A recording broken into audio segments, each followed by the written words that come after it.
Hi అండి. ఈ వీడియోలో పంప్కిన్‌తో చేసుకునే 3 రెసిపీస్ అయితే మీతో షేర్ చేసుకుంటున్నాను. దానికోసం ముందుగా ఇలా పంప్కిన్‌ని తీసుకొని కట్ చేసుకోవాలి. కట్ చేసుకునేలోపు కొన్ని ముఖ్యమైన పాయింట్స్ అంటే పంప్కిన్ గురించి ఉపయోగాలేంటో కొన్ని తెలుసుకుందాము. పంప్కిన్‌లో vitamin A, vitamin C, potassium, fibre అనేవి హైగా ఉంటాయి. అలాగే బీటా కెరోటిన్ అనేది ఉండటం వలన ఇది యెల్లో, ఆరెంజ్ కలర్‌లో ఎక్కువగా ఉంటుంది. So vitamin C and antioxidants ఎక్కువగా ఉండటం వల్ల మన స్ట్రాంగ్ ఇమ్యూనిటీ సిస్టమ్ అనేది ఉంటుంది. ఇది కొన్ని పాయింట్స్. తర్వాత మనం రెసిపీస్ చేసుకుంటూ మిగిలిన పాయింట్స్ కూడా చెప్పుకుంటూ ఉంటామండి. ఇలాగ పంప్కిన్ కట్ చేసుకున్న తర్వాత పైన పీల్ అంతా తీసుకొని పక్కన పెట్టుకోవాలి. తర్వాత దీన్ని సన్నగా తురుముకోవాలి.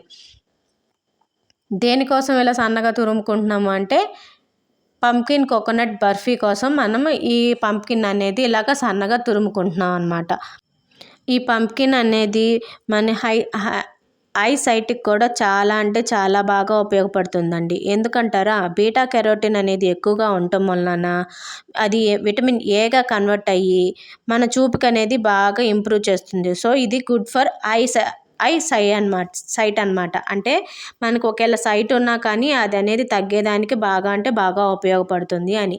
సో ఇలాగ తురుముకున్న తర్వాత ఒక స్టవ్ మీద బాండీ పెట్టుకొని ఒక స్పూన్ నెయ్యి వేసుకొని ముందు ఇలా జీడిపప్పుని ఫ్రై చేసుకొని పక్కన పెట్టుకోవాలి.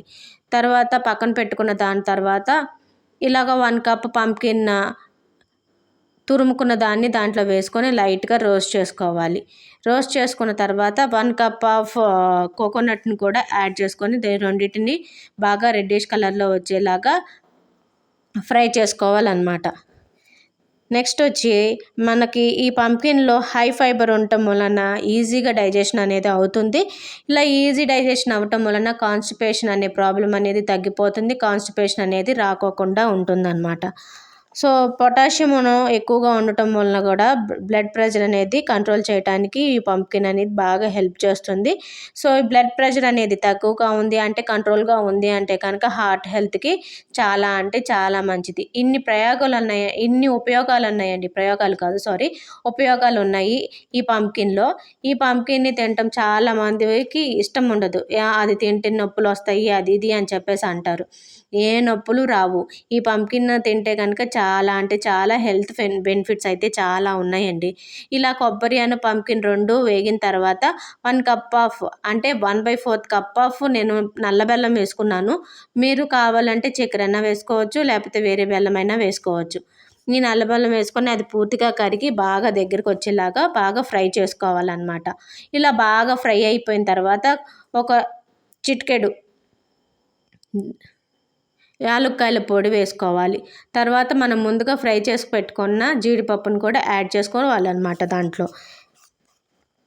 నెక్స్ట్ ఇందులో లో క్యాలరీస్ ఉంటాయి. హై ఫైబర్ ఎక్కువగా ఉండటం వలన ఎక్కువసేపు ఆకలి వేయకోకుండా ఉంటుంది. సో పంప్కిన్ని ఇలాగా సూప్ లాగా కానీ, కూరలాగా కానీ, స్వీట్ లాగా కానీ చేసుకొని తినచ్చు. వెయిట్ లాస్ అవ్వాలి అనుకునే వాళ్ళు ఎక్కువగా సూప్ చేసుకొని కనుక తాగితే ఈ వెయిట్ లాస్ అనేది బాగా అంటే బాగా జరుగుతుందని ఆ సూప్ రెసిపీ కూడా మన వీడియోలో యాడ్ చేసున్నాను చూడండి.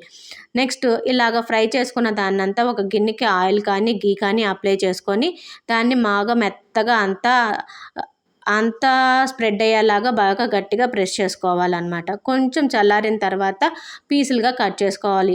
పూర్తిగా చల్లారిపోయిన తర్వాత కట్ చేసుకుంటే రాదు కాబట్టి కొంచెం గోరువెచ్చగా ఉన్నప్పుడే పీస్గా కట్ చేసుకుంటే చల్లారిన తర్వాత ఈజీగా వచ్చేస్తుంది. సో దీన్ని చాలా బాగా చల్లారనివ్వాలి. చాలాసేపు ఫ్రీజ్ అవ్వాలి. బాగా చల్లారిన తర్వాత మనం తీస్తే కనుక ఎంతో టేస్టీ అయిన యమ్మీ పంప్కిన్ కోకోనట్ బర్ఫీ అనేది రెడీ అయిపోతుంది. ఈ పంప్కిన్ అనేది స్కిన్ గ్లోకి కూడా బాగా ఉపయోగపడుతుంది. అంటే యాంటీ ఏజింగ్ గుణం ఎక్కువగా ఉంటుంది కాబట్టి ఈ పంప్కిన్ తినటం వల్ల కూడా స్కిన్ గ్లో అనేది బాగా ఉంటుంది. ఇంకా చెప్పాలి అంటే 100 గ్రామ్స్ ఆఫ్ కుక్డ్ పంప్కిన్ తీసుకున్నాము అంటే కనుక దాని నుంచి 20-25 క్యాలరీస్ మాత్రమే మనకు వస్తాయి. అంతకన్నా ఎక్కువ రావు. సో ఈ పంప్కిన్ అనేది వెయిట్ లాస్ చేసే వాళ్ళకి చాలా అంటే చాలా బాగా ఉపయోగపడుతుంది. చూడండి, పూర్తిగా చల్లారిన తర్వాత ఇలా కట్ చేసుకొని తీసుకున్నాము అంటే కనుక బర్ఫీ అనేది చాలా బాగా ఉంటుంది.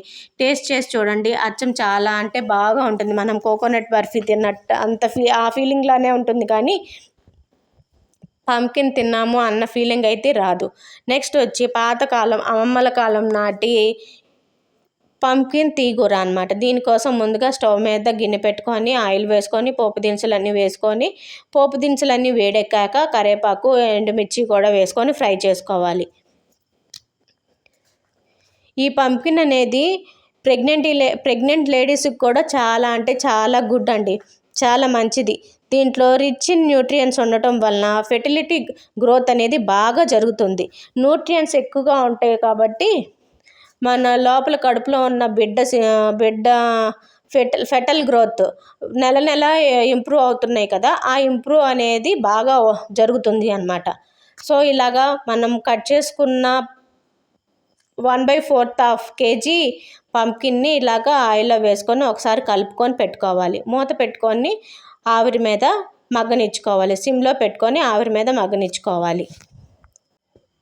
ఇలా ఆవిరి మీద పెట్టుకొని మగ్గనిచ్చుకున్న తర్వాత మూత పెట్టి ఆవిరి మీద మగ్గనిచ్చుకోవాలి కదండి. అలా ఆవిరి మీద మగ్గిన తర్వాత కొంచెం అంటే 1/4 kg తీసుకున్నాం కాబట్టి 1/4 ఆఫ్ బెల్లం, కేజీ బెల్లం 1/4 kg బెల్లం సరిపోతుంది దీనికి.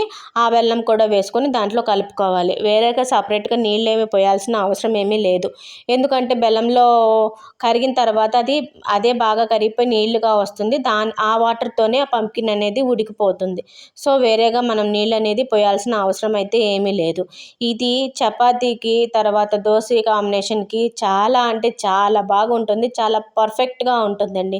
ఎప్పుడైనా మీరు తినుంటే ఓకే, తినలేదు అని అంటే కనుక తప్పకుండా ఈ రెసిపీని ట్రై చేయండి ఒకసారి. దోశ కాంబినేషన్ కానీ చపాతీ కాంబినేషన్లో కానీ ఈ రెసిపీని తయారు వేసుకొని చూడండి. మీరే చెప్తారు చాలా బాగుంది టేస్ట్ అని చెప్పేసి. ఇలా అంతా బెల్లం అంతా కలిసిన తర్వాత మళ్ళీ ఒకసారి కలుపుకొని మొత్తంగా అంతా మూత పెట్టుకొని మళ్ళీ ఇంకొంచెంసేపు ఉడకనిచ్చుకోవాలి అన్నమాట. దీన్ని ఇలా మొత్తంగా బెల్లం నీరుతోటి పంకిన్ అనేది బాగా మెత్తగా ఉడికిపోతుందండి. మూత పెట్టేసేసి మళ్ళీ మనం బాగా మెత్తగా ఉడికేదాకా ఉడకపెట్టుకోవాలి. ఏదన్నా ఫోర్క్తో కానీ స్పూన్తో కానీ మనం ప్రెస్ చేసి చూసాము అంటే స్మూత్గా దిగిపోతుంది అనమాట. అంటే అది బెల్లం వాటర్లో బాగా ఉడికిపోయింది అని అర్థం అనమాట. అంత స్మూత్గా ఇది ఆ బెల్లం వాటర్లో బాగా ఉడికిపోయింది. ఇంకా స్టవ్ ఆపేసుకొని పక్కన పెట్టేసుకోవటమే. ఈ కర్రీ అనేది బాగా అంటే బాగా చల్లారిపోయిన తర్వాత మాత్రమే టేస్ట్ బాగా వస్తుంది. కోర్స్ ఇప్పుడు మనం నైట్ తినాలి అనుకుంటే కనుక ఈ మార్నింగే కనుక ఈ రెసిపీని ప్రిపేర్ చేసి పెట్టేసుకుంటే చాలా పర్ఫెక్ట్గా ఉంటుంది. నెక్స్ట్ వచ్చి పంకిన్ సూప్. ఈ పంకిన్ సూప్ అనేది చాలా బెస్ట్ అంటే best recipe for weight loss and PCOD ఉన్న వాళ్ళకి, వెయిట్ లాస్ చేయాలనుకున్న వాళ్ళకి ఈ రెసిపీ అనేది చాలా ది బెస్ట్ రెసిపీ అని చెప్పొచ్చు. బాగా ఎందుకు అని అంటారా, పీసీఓడి ఉన్న వాళ్ళకి ఈ పంకిన్ సూప్ తాగటం వల్ల వచ్చే బెనిఫిట్స్ ఏంటంటే ఇది ఎక్కువగా వెయిట్ మేనేజ్మెంట్ని సపోర్ట్ చేస్తుంది, బ్లడ్ షుగర్ని రెగ్యులేట్ చేస్తుంది, యాంటీ ఆక్సిడెంట్స్ అనేవి ఎక్కువగా ఉంటాయి, డైజెషన్ని ఇంప్రూవ్ చేస్తుంది, ఇమ్యూనిటీని బూస్ట్ చేస్తుంది, అట్లాగే ఫెర్టిలిటీని బాగా పెంచుతుంది. సో ఇలాగ సూప్స్, ఫ్రై, దోశ, కర్రీ లాగా చేసుకొని తింటే కనుక చాలా అంటే చాలా బాగా ఉపయోగపడుతుంది పీసీఓడి ఉన్న వాళ్ళకి. ఈ రెసిపీ చేసేదానికి ముందుగా గిన్నె పెట్టుకొని దాంట్లో ఇట్లా పంకిన్ని వేసుకొని పీల్ తీసుకొని వేసుకొని ఒక పెద్ద సైజు ఉల్లిపాయ కూడా వేసుకొని దాన్ని బాగా మెత్తగా ఉడకపెట్టుకోవాలి. దాన్ని ఉడికిన తర్వాత నీళ్లు వడకట్టి ఒక పక్కన పెట్టుకోవాలి. తర్వాత ఒక ప్యాన్ తీసుకొని 2 స్పూన్లు నేను జొన్న పిండిని వేయించుకుంటున్నాను. ఇలా 2 జొన్న పిండిని వేయించుకున్న తర్వాత మనం ముందుగా వడకట్టు పెట్టుకున్న పంకిన్ ముక్కల్ని తర్వాత జొన్న పిండిని ఈ రెండింటిని కలిపి మిక్సీ జార్లో వేసుకొని మిక్సీ పట్టుకోవాలి. మెత్తని ఫైన్ పేస్ట్లా పెట్టుకోవాలి. నేను చూపించడం కూడా మర్చిపోయాను. గ్రైండ్ చేసేటప్పుడు పుదీనా కనుక వేసుకుంటే కనుక చాలా బాగా స్మెల్, ఫ్లేవర్ అనేది చాలా బాగా ఉంటుంది. సో మీరు కుక్ చేసుకునేటప్పుడే ఒక గుప్పెడు పుదీనా ఆకులు కనుక వేసుకొని యాడ్ చేసుకొని బాయిల్ చేసుకొని ఇలాగ మిక్సీ చేసుకుంటే ఆ ఫ్లేవర్ అనేది చాలా బాగా ఉంటుంది ఈ సూప్కి. నేను చూపించడం మర్చిపోయాను. నెక్స్ట్ ఇలాగా మిక్సీలో వేసుకొని మొత్తం ఇలా ఫైన్ పేస్ట్ లాగా చేసుకోవాలి. ఇలా ఫైన్ పేస్ట్లా చేసుకున్న దాన్ని పక్కన పెట్టుకొని మళ్ళీ మన స్టవ్ మీద గిన్నె పెట్టుకొని మనం పేస్ట్ చేసుకున్న మిశ్రమాన్ని అంతటిని గిన్నెలో పోసుకొని ముందు మనం ఉడకపెట్టుకున్నప్పుడు కొన్ని స్టెయిన్ చేసుకున్నప్పుడు కొన్ని నీళ్ళు అయితే మిగిలాయి కదా, ఆ నీళ్ళని కూడా దీంట్లో వేసుకొని మొత్తం మళ్ళీ ఒకసారి అంతా కలుపుకొని మరగనిచ్చుకోవాలి.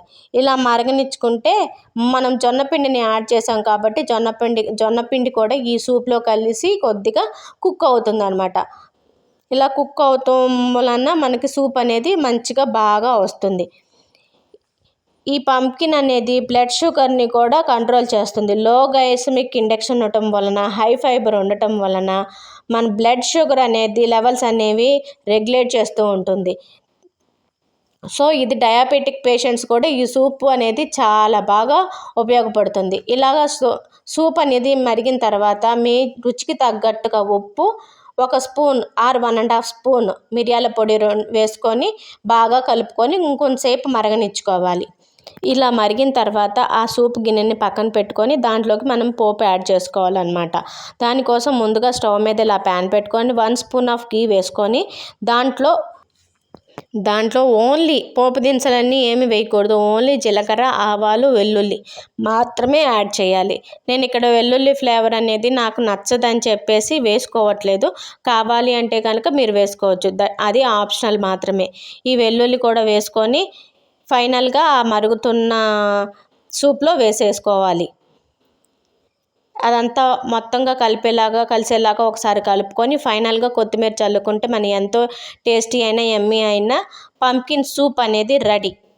తర్వాత ఇలాగ బౌల్లోకి సర్వ్ చేసుకుంటే సూప్ రెడీ.